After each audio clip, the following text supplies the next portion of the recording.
You're listening to Notes of Fellowship, taken from a gathering of the church in Toledo, Ohio. This message is called Free Fall into God's Great Will.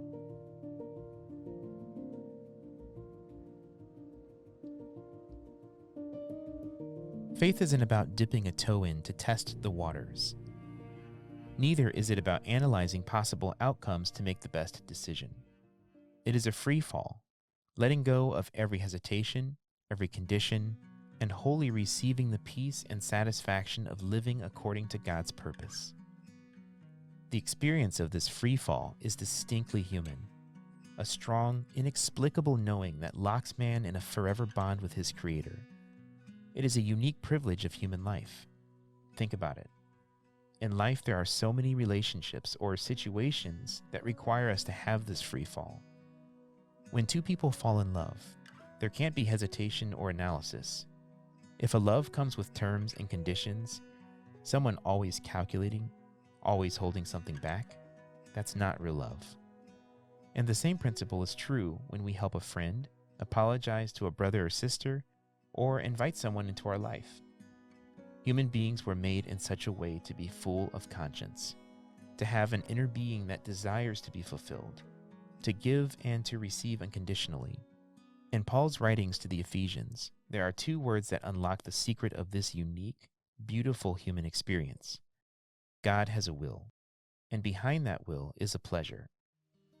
When God made man out of the dust of the earth, it was with such a will and out of such a pleasure. Man, made in the image and likeness of God himself, has a unique privilege to enjoy this pleasure specifically given to God's masterpiece, human beings. Whenever we touch something deeply human, falling in love, seeing our child for the first time, raising a family, we taste a little bit of the pleasure out of which we were created. And yet even that is only a shadow. There is a pleasure that goes beyond even the most successful earthen life. No matter how much money you have, how beautiful your wife is, or how handsome your husband is, how many degrees you have, how perfect your children are, none of these can compare to the sense of pleasure found in the great will of God himself. So much of what we experience on the earth comes with limitations or strings attached, like employees whose relationship ends when the clock hits 5. Even our family life and friendships have walls and boundaries. But when God made man, with what freedom he breathed himself into this piece of clay.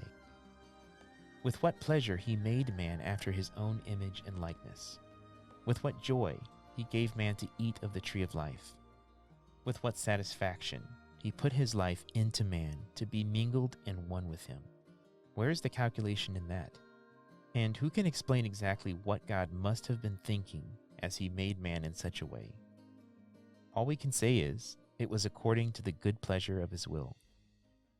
Ephesians tells us that we were predestinated unto sonship through Jesus Christ to himself. As believers, we are being recovered or restored back to where human beings were meant to be in his good pleasure. Jesus Christ cut the way for us to return back to a life of free fall, of receiving the true life unconditionally, so that we can be sons of God, to share in the life, riches, and very breath of God our Father. Today we can breathe him in freely. We can simply take in this free air. No extra thoughts, no unnecessary hesitations. We can love and be loved. We can give and receive. We can live without regret. We can free fall into the purpose of our life, to breathe him in, to breathe him out, to cooperate with him, to be fully one with him, to express him and represent him on the earth. The satisfaction of entering into this great will isn't tied to circumstances, achievements, or fleeting emotions. It is entering into the immutable, unchangeable, eternal, steadfast life and purpose of our beloved Lord himself. What a joy, what a privilege, what a pleasure it is to free fall into God's great will.